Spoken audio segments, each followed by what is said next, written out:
Welcome all to the pilot episode of Let Me Cook. Today we will be preparing the dish that is pork, beans, and bread, as seen in the novel A Lovely War. This dish was consequential and was relatively nutritious, warm, and quick to eat for soldiers in World War I. To prepare this dish, we will need a can of baked beans with bacon and brown sugar, a sourdough loaf, one pot, one bowl, a fork and knife, and some sort of stirring apparatus. Now, in true World War I fashion, to open this can of beans, we are going to be using a metal knife.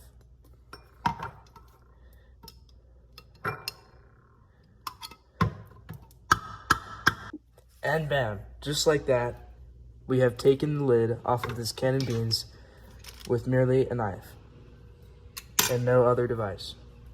Okay, now that we have our can of beans, when presented in the book, the narrator describes this dish as being not scrumptious, but not terrible, which is quite the statement given the low quality of the meal provided. Now, provided they were in a war, things could have been certainly worse for the boys. Okay, for the next step in our dish, we will need one stainless steel pot. Likely they would have been using cast iron in World War II, but this is what we have now. We will now take the can of pork and beans and pour it into our pot. Okay, next we will be cooking our pork and beans.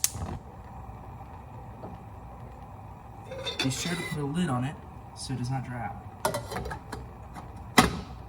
Now, this meal is already cooked, so we're just going to let it heat up. But while it does that, let's talk more about the relevance to the novel. Now, this meal was eaten quite often during the war because as temperatures dropped and soldiers grew cold, the thick and pasty beans that would keep quite hot were a staple. As previously on the exact same page, it was described that soldiers were freezing in their own sweat. So while we let those beans cook, let's move on to the bread. It is described in the book that they were provided chunks of bread.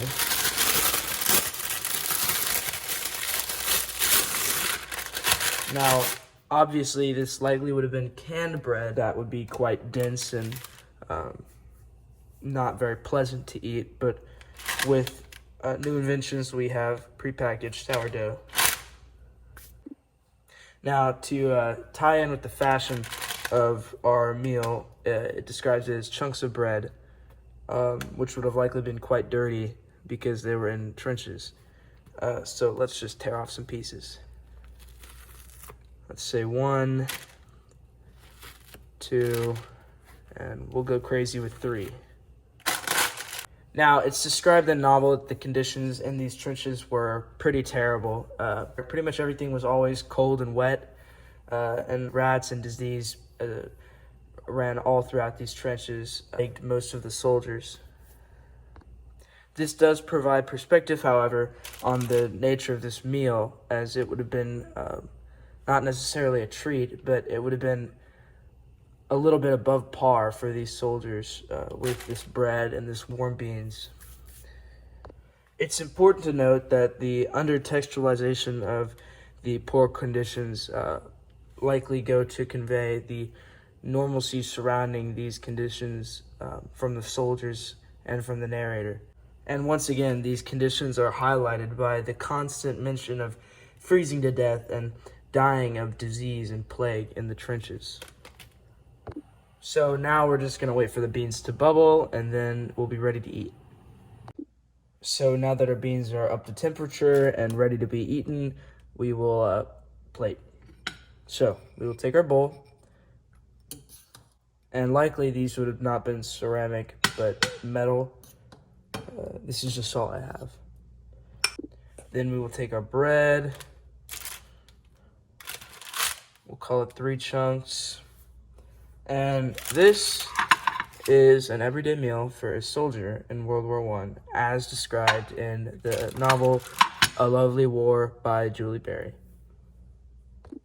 It is important to note that because of these cold temperatures, pretty much the moment these beans leave this pot, they are pretty much ice cold.